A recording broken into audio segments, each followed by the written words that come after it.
Sir ఏపీలో YCP ఘోర పరాభవం ముంగిట జగన్మోహన్ రెడ్డి గారికి అమిత్ షా గారు కాల్ చేశారు అని చెప్పేసి ఒక వార్త వైరల్ అవుతుంది సార్. అంటే ఎందుకు కాల్ చేసినట్టు సార్? అంటే ఇప్పుడు యాక్చువల్గా వేగంగా రాజకీయాలు మారుతున్నాయి దేశంలో. మనకి ఆంధ్రప్రదేశ్లో కూడా ఇటువంటి ఒక ల్యాండ్ స్లైడ్ విక్టరీ కూటమికి అనేది ఊహించలేదు. అంటే మనం ఊహించలేదంటే కొద్దిగా కొంతమంది ఊహించారు. ఫర్ ఎగ్జాంపుల్ కేకే సర్వేలో 161 కూటమికి వస్తుందన్నాడు. ఇప్పుడు దాదాపు అంతే ఉంది. అట్లాగే వైసీపీకి 14 అన్నాడు అతను. 14 కంటే ఇంకా తగ్గిపోయింది, దాదాపు 10 వస్తుందేమో. ఇప్పుడు ఇందాక చూస్తే నేను 11 ఎంతో ఉన్నింది, అది 10 వచ్చే అవకాశం ఉంది.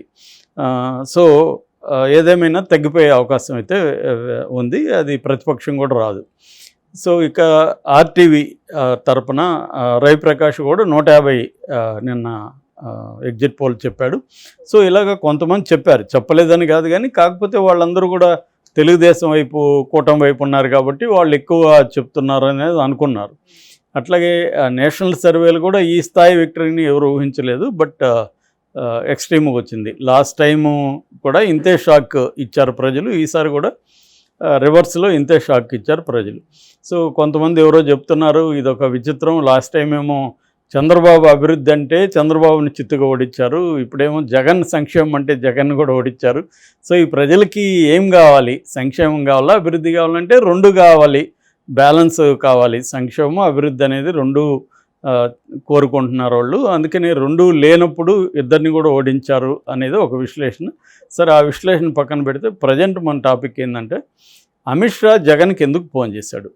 సో ఇది అర్థం కావాలంటే నేషనల్ లెవెల్లో మనకి ప్రజెంట్ రిజల్ట్ పిక్చర్ ఏంటి అనేది కరెక్ట్గా తెలియస్తే మనకి ఈ ఫోన్ కాల్ ఎందుకు అమిత్ షా చేశాడు. ఎందుకంటే ఇక్కడ కూటమికి అపోజిషన్లో జగన్ నిలబడ్డాడు, కూటమి జగన్కి యాంటీగా క్యాంపెయిన్ చేసింది. జగన్ని నిజానికి చాలా ఇబ్బందులు కూడా ఎలక్షన్ కమిషన్ ద్వారా ఇబ్బందులు కూడా పెట్టడం జరిగింది. సో ఈ క్రమంలో ఇప్పుడు జగన్కి ఎందుకు వాళ్ళు చేశారు, జగన్ ఏమీ పెద్ద సీట్లు కూడా లేవు, జగన్ దగ్గర 4 ఎంపీలు మాత్రమే ఉన్నారు. సో ఎందుకు అమిత్ షా జగన్కి ఫోన్ చేయాల్సిన పరిస్థితి ఏర్పడింది. ఆల్రెడీ మోడీ చంద్రబాబుకి చేశాడు, అందులో అర్థం ఉంది, వాళ్ళ కూటమి కాబట్టి గెలిచింది. రెండోది ఎన్డీఏలో కూడా ఇప్పుడు ప్రధానమైన భాగస్వాముల్లో బీజేపీ తర్వాత చంద్రబాబే అక్కడ సెకండ్ హైయెస్ట్ పార్టీ, సీట్లు ఉన్న పార్టీ అక్కడ చంద్రబాబే అవుతాడు. ఎందుకంటే నితీష్ కుమార్కి కూడా అంత రాలేదు, నితీష్ కుమార్కి ఇప్పటికీ 14 సీట్లే ఉన్నాయి.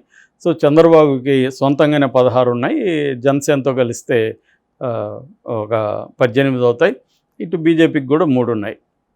సో ఈ కాంటెక్స్ట్లో సో ఎందుకు అమిత్ షా జగన్కి ఎందుకు ఫోన్ చేశాడు అంటే ప్రధానంగా ఇప్పుడు మనకి నేషనల్ పిక్చర్ చూస్తే ఎగ్జిట్ పోల్స్ అన్నీ కూడా తప్పు అయిపోయినట్టుగా మనం అర్థం చేసుకోవచ్చు. ఈవెన్ ప్రశాంత్ కిషోర్ ఇక్కడ కరెక్ట్గానే చెప్పాడు, ఆంధ్రప్రదేశ్కి సంబంధించి 51 కూడా రావు, ఇంకా ఘోరంగానే వస్తుంది అనేది అతను చెప్పాడు, అంతవరకు కరెక్ట్గానే ఉంది. అయితే నేషనల్ లెవెల్లో ప్రశాంత్ కిషోర్ ప్రెడిక్షన్ కూడా ఫెయిల్ అయింది.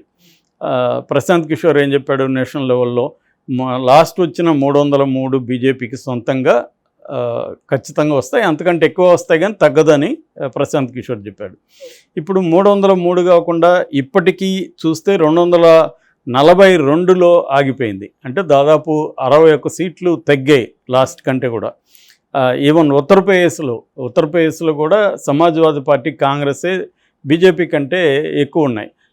ఈవెన్ రాజస్థాను, బీహారు అన్ని చోట్ల కూడా బీజేపీ ఎక్కువగా రామజన్మభూమి ఇష్యూ ఇదంతా మనకి హెల్ప్ చేస్తుంది. ఉత్తరప్రదేశ్లో యోగి కరిష్మా ఉంది, ఇదంతా పనిచేస్తుంది అనుకుంటే అక్కడే దెబ్బ కొట్టేసింది బీజేపీకి. సో అందువల్ల బీజేపీకి సొంతంగా గవర్నమెంట్ని ఫామ్ చేసే మెజార్టీ లేదు. గవర్నమెంట్ని ఫామ్ చేసే మెజార్టీ 543లో మనకి 272 మ్యాజిక్ ఫిగర్. 272 అనేది బీజేపీకి సొంతంగా వచ్చే పరిస్థితి లేదు. అయితే ఎన్డీఏ కూటమికి ఇప్పటికీ తీసుకున్నప్పుడు 296 ఉన్నాయి, ఇది లాస్ట్ ఎలక్షన్లతో పోలిస్తే 57 తక్కువ ఉన్నాయి. సో ఈ 296లో ప్రధానంగా 296 అంటే కంఫర్టబుల్గానే 276 కాబట్టి 72 కాబట్టి ఇంకా 24 సీట్లు ఎక్కువే ఉన్నట్టే వాళ్ళకి. కాకపోతే ఒక టెన్షన్ అయితే వాళ్ళకు ఉంటుంది. ఎందుకంటే ఇటు ప్రధానంగా ఇద్దరు నమ్ముకొని దిగాలి. ఒకరేమో చంద్రబాబు 16 సీట్లు ఉన్నాయి. ఇటు నితీష్ కుమార్ జనతాదళ్ యునైటెడ్ నితీష్ కుమార్కి 14 ఉన్నాయి. సో వీళ్ళిద్దరికి 30 సీట్లు ఉన్నాయి. సో ఇప్పుడు రేపొద్దున వీళ్ళిద్దరిలో ఆల్రెడీ నితీష్ కుమారు అతని జంపింగ్ జలాంగ్ అంటారా, అతను ఎన్నిసార్లు పార్టీలు మారుస్తారనేది ఎవరికి తెలియదని, అంటే కూటములు మారుస్తాడని. ఎన్డీఏలో మొన్నటి వరకు ఇండియా కూటమిలో ఉన్నాడు, మొన్ననే ఈ మధ్యనే ఇటు వచ్చాడు, మళ్ళీ అటు వెళ్ళడానికి గ్యారంటీ ఏమీ లేదు. సో అందువల్ల చంద్రబాబు అంతే, చంద్రబాబుకి యూటర్న్ బాబు అని పేరు పెట్టారు. ఆయన గతంలో ఎన్డీఏలో ఉన్నాడు, తర్వాత 2018లో ఇండియా కూటమిలోకి వెళ్ళాడు. ఇప్పుడు కూడా ఆయన్ని ఇండియా కూటమి నాయకులు ఆల్రెడీ కాంటాక్ట్ చేస్తున్నారని చెప్తున్నారు. కాంగ్రెస్ సంబంధించిన వేణుగోపాల్ కావచ్చు, శరద్ కుమార్ కావచ్చు, మన వీళ్ళు శరద్ పవార్ కావచ్చు, వీళ్ళు కాంటాక్ట్ చేస్తున్నారనేది ఆల్రెడీ చెప్తున్నారు. ఒకవేళ చంద్రబాబుకి రేపు పొద్దున ఉప ప్రధానం ఏదో వాళ్ళు ఆఫర్ చేశారనుకున్నాం, చంద్రబాబు అటు ఏమన్నా జంప్ అయితే ఏంటి పరిస్థితి? సో ఈ టెన్షన్ ఖచ్చితంగా బీజేపీ కేంద్ర నాయకత్వానికి ఉండే అవకాశం ఉంది. సో ఈ కాంటెక్స్ట్లో వాళ్ళు 1 అయినా 2 అయినా 3 అయినా మిగతా నాన్ ఎన్డీఏ నాన్ ఇండియా కూటమి వాళ్ళు దాదాపు 20 మంది దాకా ఉన్నారు. ఈ 20ని కూడా వాళ్ళు వాళ్ళ అకౌంట్లోకి తీసుకోవాలనేది వాళ్ళు ట్రై చేస్తుంటారు. అట్లాగే ఇప్పుడు ఎట్లాగైతే ఇండియా కూటమి ఎన్డీఏ కూటమిలో ఉన్న వాళ్ళని తన వైపు లాక్కోవాలని ట్రై చేస్తుందో, అలాగా బీజేపీ వాళ్ళు కూడా ఇండియా కూటమిలో ఉన్న కొన్ని పక్షాలని వాళ్ళకి డబ్బులు ఇచ్చో లేకపోతే ఇంకొకటి ఆఫర్ చేసో వాళ్ళు తీసుకునే అవకాశం ఉంది.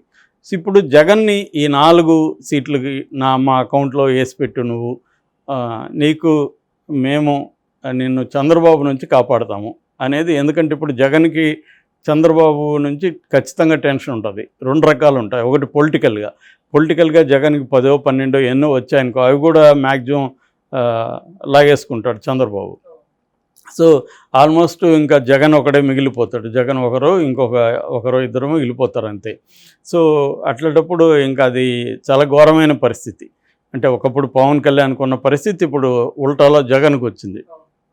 సో పవన్ కళ్యాణ్ ఇప్పుడు 2nd లార్జెస్ట్ పార్టీగా మారిపోయాడు. ఎందుకంటే 20 ఆయనకి 21 వచ్చే అవకాశం ఉంది.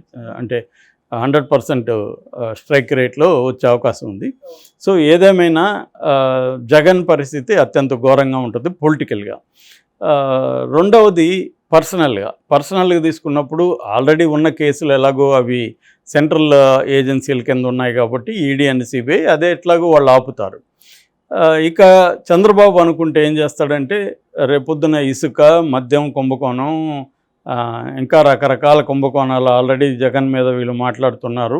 ఈ కుంభకోణాలని వీళ్ళు బయటికి తీసి ఇప్పుడు ఎట్లయితే చంద్రబాబుని స్కిల్ డెవలప్మెంట్లోనూ లోకేష్ని వీళ్ళందరినీ రాజధాని కుంభకోణం, రకరకాల కుంభకోణాలు చంద్రబాబు మీద 7-8 కేసులు పెట్టారు, అలాగా వీళ్ళు కూడా పెట్టే అవకాశం ఉంది. ఫోన్ ట్యాపింగ్ కూడా పెట్టచ్చు, ఇక్కడ పెట్టారు కాబట్టి.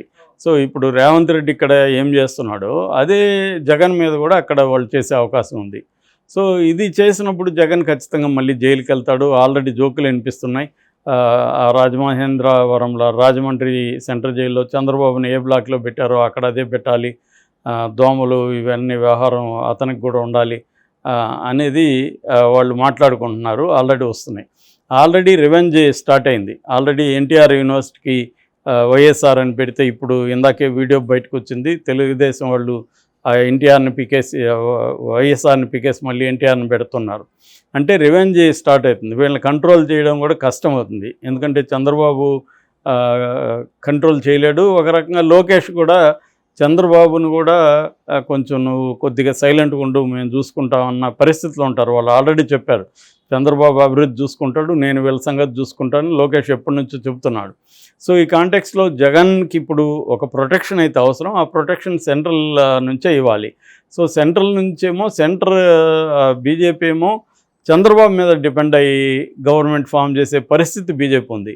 మరి అట్లాంటప్పుడు చంద్రబాబుని బీజేపీ కంట్రోల్ చేయగలుగుతుందా అంటే చెప్పలేం. రేపొద్దున జగన్ అవసరం మాకుంది. ఎందుకంటే రాజ్యసభలో కూడా జగన్కి 11 మెంబర్స్ ఉన్నారు, అది కూడా బీజేపీకి కావాలి.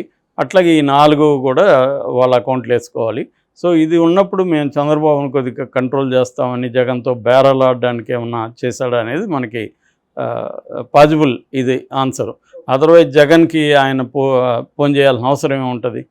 సో వాళ్ళు ఊరికే ఫోన్ చేయరు కదా ఎవరికి. సో వాళ్ళకి దాని వెనుక ఒక పర్పస్ ఉంటుంది.